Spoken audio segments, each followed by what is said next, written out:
ऐसा कहा जाता है अगर आपने एक बार खाली फ्लाइट का सफर कर लिया तो दुनिया की आप 20% कैटेगरी में आप शामिल हो जाते हो। और दुनिया की 20% कैटेगरी में शामिल होने के लिए आपको फ्लाइट का सफर आपको करना पड़ेगा। और जब भी आप फ्लाइट का सफर करते हो तब आपके साथ में क्या होता है, आज के इस वीडियो के अंदर मैं आपको यही बताने वाला हूँ कि ऐसे आपके 3500 रुपये की टिकट आपके 5000 में कन्वर्ट हो जाती है और क्यों आपको पूरा का पूरा पैसा आपको रिफंड नहीं मिलता है। इसके पीछे का आज मैं आपको लॉजिक बताने वाला हूँ और कैसे आपको चमक दमक वाली जो एयरलाइंस कंपनियां दिखती है इसके पीछे में क्या झोल चल रहा है, सारी जानकारी आज के इस वीडियो के अंदर मैं आपको बताने वाला हूँ। 3 तरीके की एयरलाइंस कंपनियां चलती है। सबसे पहली एयरलाइंस होती है फुल सर्विस एयरलाइंस। इसके अंदर होता क्या है पता है? इसके अंदर होता यह है कि आपकी टिकट आपको बहुत ही ज़्यादा महंगी आपको टिकट दी जाती है। और महंगी टिकट का मतलब ऐसा नहीं है कि वो आपको लूट रहे हैं। महंगे टिकट का मतलब ये होता है कि आपको लग्जरी फील करवा रहे हैं। कैसे करवा रहे हैं मैं आपको थोड़ा सा बताता हूँ। जैसे कि मान लीजिए लगेज में अगर 2-3 किलो अगर आपका एक्स्ट्रा भी सामान हो गया तो भी आपके वो टिकट के अंदर कवर हो जाता है। नहीं तो आपको एक एक्स्ट्रा आपको एक अलग से पैसा आपको देना पड़ेगा। उसके बाद में आपको डिनर भी आपको वहाँ पे प्लेन के अंदर ही आपको मिल जाता है। उसके बाद में आपको इंटरटेनमेंट भी आपको दिया जाता है। इंटरटेनमेंट का मतलब ये होता है कि आपकी सीट के पीछे आपको एक टेबलेट आपको मिलता है जहाँ पे आप मतलब मूवी देख सकते हो या फिर कुछ और भी कर सकते हो या फिर आप लाइव प्लेन भी आप यहाँ पे देख सकते हो। एयरलाइंस कंपनियों का एक ही मकसद होता है कि आपको बहुत ही अच्छा एक्सपीरियंस देना और महंगा आपको एक्सपीरियंस देना। इसकी वजह से आपको कई बार आपको बहुत ही ज्यादा महंगी टिकट ही मिल जाती है और इसीलिए कहते हैं फुल सर्विस एयरलाइंस। एक होती है दूसरे तरीके की एयरलाइंस जिसको बोला जाता है लोअर कॉस्ट एयरलाइन। अब ये एयरलाइंस का काम क्या होता है पता है? आपको बहुत ही सस्ती टिकट देना, मतलब आपको खाली एक सीट ही देना, उसके अलावा आपको कोई भी एक्सपीरियंस आपको नहीं मिलता है। अगर आपको एक अलग प्रकार का अगर आपको एक्सपीरियंस चाहिए तो इसके अंदर आपको अलग अलग पैसा को पे करना पड़ता है। जैसे कि मान लो कि अगर आप प्लेन में सफर कर रहे हो पहली बार और अगर आपको खिड़की की अगर आपको सीट चाहिए तो उसका पैसा आपको अलग पे करना पड़ता है। उसके बाद में अगर आपको डिनर चाहिए तो उसका आपको एक अलग आपको पैसा पे करना पड़ता है। मतलब जितना ज़्यादा आप फ्लाइट के अंदर एक्सपीरियंस लेना चाहते हो उसका आपको पैसा अलग अलग पे करना पड़ेगा और इसी वजह से टिकट का दाम भी बढ़ जाता है। एक होती है तीसरी तरीके की एयरलाइंस जिसको बोला जाता है कार्गो एयरलाइंस। अब इनका काम क्या होता है पता है? एक शहर से दूसरे शहर में सामान को ट्रांसफर करना होता है या फिर एक देश से दूसरे देश में सामान को ट्रांसफर करना होता है। पैसेंजर जो एयरलाइंस होती है उनकी टिकट ऊपर नीचे होती है पर यहाँ पे कार्गो एयरलाइंस के अंदर टिकट ऊपर नीचे नहीं होती है, बल्कि सीधा सिंपल एक ही फंडा होता है। इनको टिकट बेचना है और आपका सामान एक शहर से दूसरे शहर में पहुंचाना इनका काम होता है। और सबसे ज्यादा पैसा कमाने वाली भी यही एयरलाइन से होती है। आपने एक बात आपने जरूर नोटिस किया होगा, जब भी आप फ्लाइट की टिकट आप बुक करने जाते हो तब आपकी प्राइस अलग अलग आपको दिखाई जाती है। आपकी फ्लाइट की टिकट मान लो कि 3500 रुपये की थी, उसके बाद में 3700 रुपये की दिखाई जाती है, उसके बाद में 5000 रुपये हो जाती है। इसके पीछे का रीजन क्या होता है पता है? यहाँ पे पूरी तरीके से एल्गोरिदम काम करता है। एल्गोरिदम कैसे काम करता है?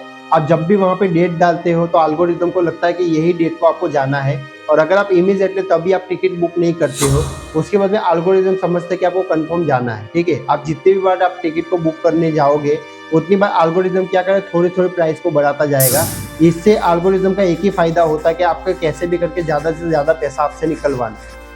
उसके बाद में एल्गोरिदम यहाँ पे ये भी चेक करता है कि आपने कितनी बार आपने फ्लाइट की टिकट पहले ही बुक की है, आप कौन से शहर से हो, आप कौन सा मोबाइल यूज़ करते हो।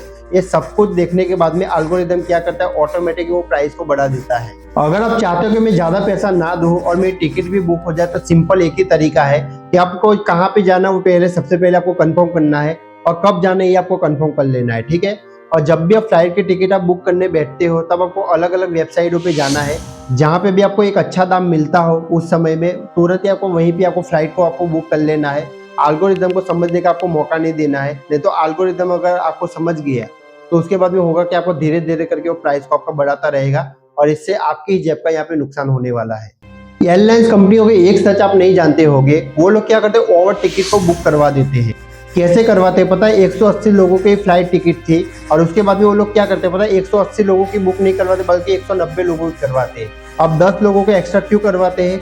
फ्लाइट कंपनी ऐसे मान के चलती है कि 10 लोग आने ही नहीं वाले हैं। मतलब ऐसा मान के चलो एंड मोमेंट पे किसी ने फ्लाइट की टिकट को ही कैंसिल कर दिया या फिर कोई बंदा ट्रैफिक में फंस गया और एयरपोर्ट तक नहीं पहुंच पाया, ऐसा भी होगा। इसके लिए वो क्या करते हैं कि एक्स्ट्रा 10 टिकट वैसे ही बुक करवा देते हैं और ड्रामा तो तब शुरू हो जाता है जब ये 10 लोग भी वहां पे आ जाते हैं। मान लो कि आपने यहाँ पे फ्लाइट की टिकट भी बुक कर ली और अभी आपका एयरपोर्ट जाने का समय भी आ चुका है। ठीक है, अभी आपको लगेगा अभी करना क्या है, मुझे दिल्ली तो वैसे भी जाना ही है। अभी आपके मन में ऐसा सवाल आएगा कि मुझे यहाँ पे 1 रुपये में मेरी जेब का भी खर्च नहीं करना पड़ेगा, और यहाँ पे एयरपोर्ट कंपनियां यहाँ पे बहुत ही ज्यादा दिमाग लगाती है और आपको 1 घंटा पहले बुला लेते हैं बोर्डिंग के नाम पे। ठीक है, बोर्डिंग होता है मात्र 20 मिनट का और 20 मिनट के अंदर आपका बोर्डिंग हो जाता है। 1 घंटे पहले क्यों बुलाया जाता है, उसके पीछे का रीजन आप जानते हो। वहां पे आप जब भी यहाँ पे एयरपोर्ट के अंदर घूमते हो तो आपको नई नई चीजें आपको देखने को मिल जाती है। वहां पे एडवर्टाइज भी दिखाई जाती है, वहां पे बहुत सारी चीजें और दिखाई जाती है। और अगर आपको भूख लगती है या फिर प्यास लगती है तो वहां पे क्या करती है कंपनियां, पता है आपसे, यहाँ पे आप खाना खुद से भी खरीदते हो, वहां से भी एयरपोर्ट कंपनियों को फायदा होता है।